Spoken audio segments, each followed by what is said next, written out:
Is your business seen as a high-risk industry? Well, it could be, and you don't even know it, simply because you have not selected your NAICS code to put your business in a certain category. Now, this code is going to be the determination on a lot of different things. This can be the determination on whether your business goes through a lot of scrutiny when it comes to underwriting. This can also determine whether your business gets that automatic denial simply because your business is going to be put at high risk. Now, selecting the exact NAICS code for your company is going to be very important, because this can either put you at a high risk to where your business is receiving low amounts of funding and also getting those automatic denials. You're going to be put on the lower end of the stick. Or it could be put at low risk to where your business is going to be receiving more funding amounts and also more benefits.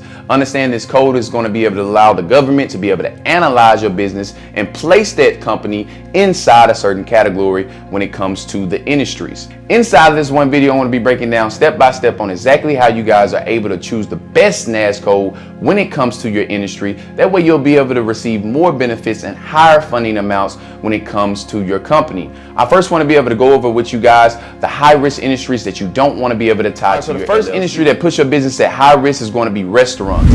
This is actually a big industry. A lot of people actually want to be able to go into the restaurant business, but if you are tying this name to your LLC, I want you to understand that this is going to put your business at high risk, simply because the government looks at this type of industry and says, hey, well, not too many people make it when it comes to the restaurant business. How many people actually make it out and develop a successful restaurant business? So therefore, it's going to be put as a high risk business to where they're not going to be able to give you higher amounts of funding for your company. The next one is going to be the transportation industry. If you put anything like trucking tied to your LLC, it is going to cast out a red flag and put you as a high risk business to where you're not able to receive all those benefits when it comes to the trucking industry. I suggest people put something like logistics on their LLC instead of trucking, because that puts you at a lower risk company. So another name that'll put your business at high risk if you're not selecting the right NAICS code for the company is going to be real estate. All right, a lot of people are actually in the real estate business, but they put this as a high risk industry,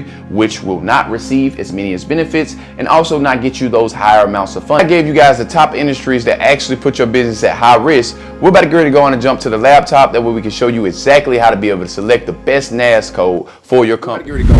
I know you guys have been waiting. So this is exactly how you select the best NAICS code for your company. And I also want you guys to know at the end of this video, I want to be also giving you guys a quick tip on how you can select the best, right? Go out and select the best category that your business actually falls into. So that's another way to be able to do it. Just stick with me to the end. I got you guys, right?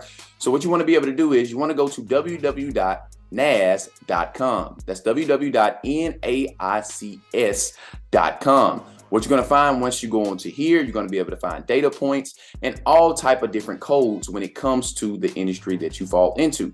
So you want to go to NAICS code search, right? Once we go to NAICS code search, it's going to have this search bar right here, as you guys can see. It's also going to have a bunch of industries down here, but that's not going to apply to us right now because all you guys are in different type of industries. You have different type of companies. So let's just go right here. Let's type in something like real estate, right?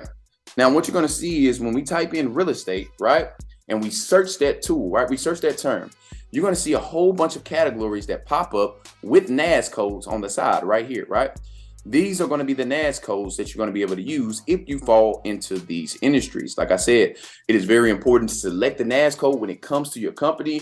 A lot of these big financial institutions actually ask when you're going out to apply for a business credit card for your NAICS code. That way they know exactly what industry you fall into, and they know if they can give you a higher amount of lending, higher amounts of funding, or they can give you the lower end of the stick. Remember, you guys, this is going to be the determination on whether you get that $5,000 business credit card or you get the $50,000 business credit card.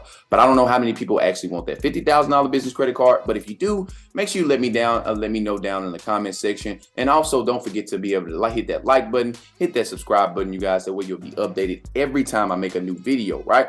So this is going to be exactly how you search your NAICS code, right? No matter what type of industry you are in, you can search that term right here and automatically find the code. Now, you guys want to know exactly the trick to be able to find the best industries that you fall into, right? The businesses that actually receive the higher amounts of funding. So that's exactly what we're about to get to do right now. So what I'm about to get to do is I'm going to go over to Google, everybody, okay? We're going to go over to Google. Once we go over to Google, all we need to do is type in SBA size, all right, table, all right, excuse me, it's supposed to be table of size standards, all right. Now, when you get this table of size of standards, you're gonna click on here, right here, right? As you guys can see, it was done in December 19th, 2022. So not far away, you guys, all right? This is gonna be the updated version of this table of size standards. Now, you see, you can download this whole thing right here. And what it's going to do is going to give you the highest industries that you fall into, right? So that means if you fall into anything of fishing, hunting, these are going to be the best codes that you're actually able to use. And if you look on the right side right here, right, this is going to be the amounts. And also, you guys, this is in the millions, right? It might look like $2.25, but these are actually the millions. So that's 2 million, right? That is 2 million. This is exactly what your business is going to fall in the category of if you were to choose soybeans farming, right? Now, understand that after you surpass this amount, after your company surpass this amount, it is no longer considered as a small business. All right, it's no longer considered as a small business after you pass 2 mil when it comes to this type of industry. So that means if you're selecting this code and your industry ends up making over $2 million inside of a year, then it does not fall in the small business category. So this is all, by the way, you guys, this is all for small businesses, right? As you guys can see, U.S. Small Business Administration. Okay, but this is what you have to pass, right? This is what your company has to surpass if you have this NAICS code in order to not consider it as a small business company. But like I said, it's going to have different NAICS codes on side of here for you guys to be able to select in this industry alone, right? Let's go down and scroll and check a couple of more industries. Like I said, they're going to all have the highest amount. You want to select the ones that actually place themselves in higher amounts of funding, right? They're actually known to make a lot of money inside the industry. So if we go down a little bit more, just so you guys can see a different side of the stick, right? Mining, right? Oil and gas. This is going to be the categories that you guys fall into. This is going to be the number of employees that you have to surpass when it comes to your small business company, right? That after you surpass this amount of 1,250 employees, you're no longer going to be considered as a small business. Before you leave, make sure you check out my video right here that shows you exactly how to be able to build business credit inside of 2023, and check out all the rest of the videos to be able to help you out all this year.